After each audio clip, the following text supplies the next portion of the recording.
Os 4 grandes finalmente apareceram no anime, e ele realmente cortou muita coisa de como eles foram criados, como que o Rimuru teve a ideia, por que ele teve a ideia, muita coisa foi cortada, quase tudo. E claro, não apenas uma reunião noturna que foi cortada, mas coisas relacionadas a Souei também. Afinal, Souei também teve um upgrade, assim como Shion, Diablo e Benimaru. Mas pra mim, uma coisa insana é a luta do Gerudo contra o Karion, onde mesmo que ele tenha perdido, ele ainda nos mostrou o poder insano que ele possui. Bastante coisa foi cortada do episódio de Tensura e é claro que eu trago para vocês, porque assim como você, eu amo Tensura e dou o meu máximo para fazer os melhores conteúdos que eu posso para quem assiste. Então não perde tempo e se junte à comunidade Grid para receber o melhor do mundo otaku.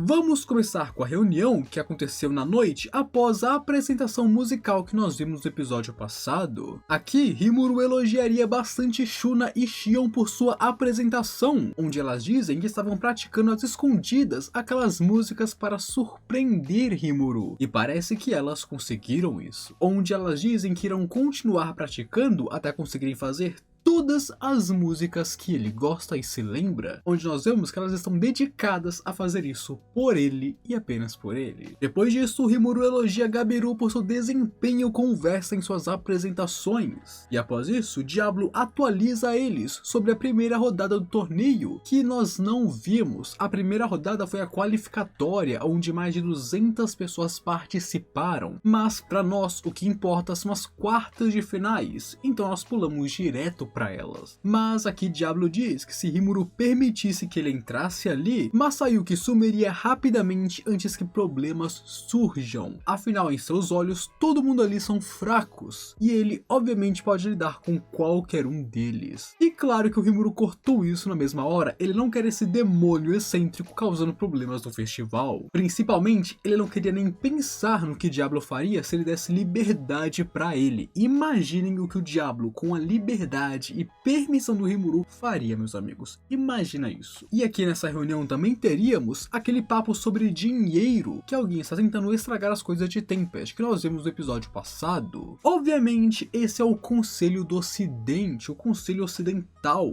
Eles estão tentando endividar o Rimuru para se saírem por cima dele. Mesmo que Tempest, como Shion e Diablo apontaram, seja o centro de um novo bloco econômico envolvendo Sarion, Farminas, Bloomwood, o Reino dos Anões, o território de Emilin e vários outros. Tempest é literalmente um território importantíssimo emergente, que todo mundo deveria estar morrendo de vontade de fazer amizade, mas não, o Ocidente quer minar e ser hostil contra ele. Um pensamento que o Rimuru teve aqui é sobre por que ele não fazia moedas falsas. Sabe, pegar uma moeda normal, analisar, avaliar ela, e então replicar ela com Rafael e seus materiais dentro do seu estômago. Normalmente ele poderia fazer isso. E isso é uma dúvida que muitos de vocês comentaram nos meus vídeos. Ah, mas por que o Rimuru não faz isso? E tem vários motivos por trás disso. Mas o mais importante é que as moedas do Reino dos Anões, que são as moedas principais desse mundo, são inscritas com um número de série mágico. Ou seja, cada moeda tem um número diferente e esse número é mágico. Então se ele replicasse moedas ou criasse novas moedas, qualquer um poderia saber que são falsas. Afinal, cada moeda existente possui um número mágico. E se Rimuru criasse mais, ou repetiria números, ou teria números que não existem moedas. Dessa forma, é impossível para ele replicar elas. E bom, o dia do torneio começaria com Rimuru reclamando de ter bebido demais, e agora estar em uma baita de uma ressaca incrível, prometendo nunca mais ficar chapado de novo. Eu não sei o que o Rimuru fez, mas bebida não te deixa chapado, te deixa bêbado. Se ele ficou chapado, meus amigos, o Rimuru fez algumas coisinhas bem maluquinhas. E não apenas ele, uma boa rapaziada estava com ele, como o Gazel, por exemplo. Sim, amigos, além de estar sofrendo pelo que ele fez na noite passada, uma boa galera estava com ele nesse quesito. E aqui, Rafael ficou claramente muito irritado com Rimuru, enfraquecendo o cancelamento de dor de propósito, para deixar o Rimuru dolorido. Basicamente porque o Rimuru meteu o louco e começou a beber algumas, o Rafael falou: ah, é assim mesmo? Beleza, então, fica aí com dor. E assim cancelou o cancelamento julgamento de dor para deixar que o Rimuru sofresse as consequências de suas ações. E Rimuru, obviamente, amargamente aprendeu a não deixar Rafael irritado.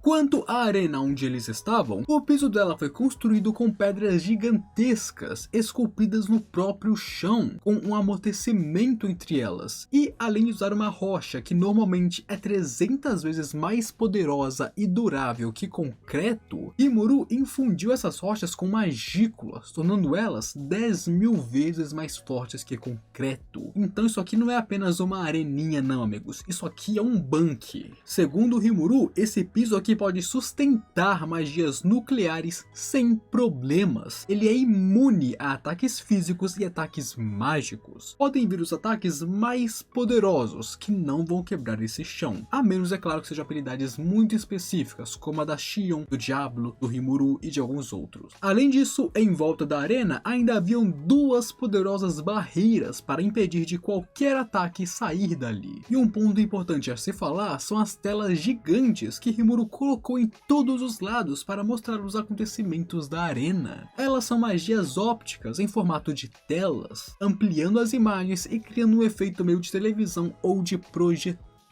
E sim, ao fazer isso aqui, o Rimuru praticamente revolucionou o mundo de novo. Isso aqui não apenas é incrível para entretenimento, e é de fato uma revolução no mundo do entretenimento desse mundo, mas além disso, isso pode ser usado para propósitos militares, e ninguém nunca havia pensado nisso antes. E Gazel vai avisar isso para Rimuru um pouco mais tarde, mas sim, novamente, apenas porque ele queria fazer, Rimuru revolucionou o mundo. A locutora do evento, como nós já sabemos, foi Souka, que parece ter nascido para ser uma apresentadora. Ela está se envolvendo e trabalhando de maneira incrível, e inclusive também serve como disfarce para sua identidade secreta como uma espiã. Nesse caso, a equipe do Souei precisava de alguém que fosse sim um agente secreto, mas tivesse uma identidade secreta pública, que as pessoas conhecessem, porque isso meio que ajuda ela a coletar mais informações quando ela não está nas sombras. Então sim, Souka é no caso uma agente dupla. Ela é uma agente secreta que fica sob a luz do dia, e que trabalho melhor para ela do que ser uma apresentadora, já que ela claramente tem muito talento nisso, e o próprio Rimuru admite que parece que ela nasceu para apresentar programas. Aqui, na entrada de Bovix e Ekix, Rimuru revela que os nomeou, obviamente, para que eles servissem como chefes do labirinto, e claro, para não haver nenhum melhor que o outro, mais favorito que o outro, para que eles fossem iguais. E uma coisa engraçada é que Rafael deu uma brincada com as habilidades deles aqui. Quando eles receberam nomes do Rimuru, eles já ganharam habilidades, assim como todos os outros ganharam também. Mas Rafael quis brincar de combinar e ajustar suas habilidades, o que resultou neles ganhando habilidades muito poderosas, como por exemplo, regeneração ultra rápida e coisas do tipo. Uma das habilidades em especial que eles ganharam foi a Determinador, que permite que eles criem um campo que é o seu domínio, e nesse domínio, pessoas que são mais fracas do que eles serão restringidas, o que é claro, é uma ótima habilidade para um chefe de masmorra. E falando nos quatro grandes, o anime adaptou isso aqui de maneira bem diferente. Todos os detalhes sobre a criação dos quatro grandes nesse vídeo aqui, onde eu peguei o capítulo inteiro e contei pra vocês, expliquei os detalhes e tudo certinho. Então se você quiser uma explicação completa, é nesse vídeo que você tem que ir. Mas aqui eu vou dar uma resumidinha pra vocês. Basicamente, para impedir que Benimaru, Xion, Diablo e Souei participassem do torneio, Rimuru decidiu criar duas organizações em Tempest. A primeira foi transformar Souei no líder de Kurayami, e o responsável por toda e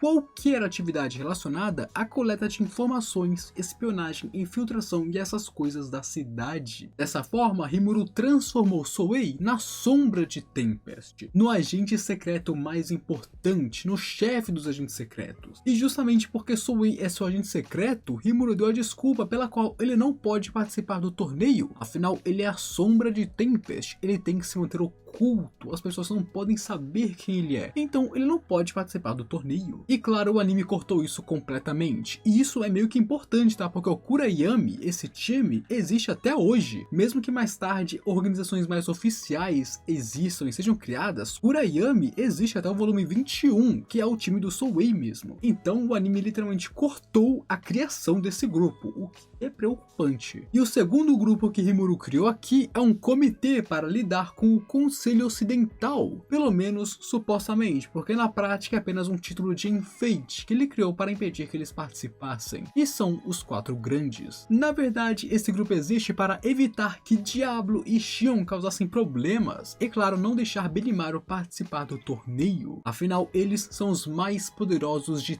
Tempest, e qualquer coisa que eles façam vai criar um grande burburinho ou pelo menos uma grande comoção. Então criar esse título para acalmar eles foi a coisa mais fácil que ele pensou. Benimaru será o líder dos Quatro Grandes, para servir como babá de Xion e Diablo, que são as crianças problemáticas. Então basicamente o Benimaru tá ali para cuidar deles. E como o quarto membro ficou vago, o vencedor do torneio decidirá quem é. Mas como o Hakurou, o Gabiru e os outros não puderam participar por outras obrigações e motivos, só sobrou o Gobita e o Gerudo para entrar aqui, e por isso que apenas os dois são concorrentes aos Quatro Grandes, porque eles são os únicos que estavam livres para participar. Outra coisa que teve aqui foi o trio de irmãos filhos do Dagruel torcendo para o Lion Mask, enquanto usavam roupas escritas Fã Clube da Xion e Xion for Life. Isso porque desde que eles perderam para ela, eles tornaram os maiores fãs e entusiastas da Xion. E claro, eles torceram pelo Lion Mask porque no dia anterior ele deu uma surra nos três. E falando no Lion Mask, ele luta contra Gerudo, e essa luta tem uns pontos que eu gostaria de ressaltar para vocês. Primeiramente, como o anime mostra, para não revelar sua identidade, Karyon manteve a máscara e não usou todo o seu poder e suas transformações, e por isso o Gerudo não usou nenhuma de suas habilidades. E por que isso é importante? As duas habilidades mais poderosas de Gerudo são habilidades defensivas. O Gerudo é um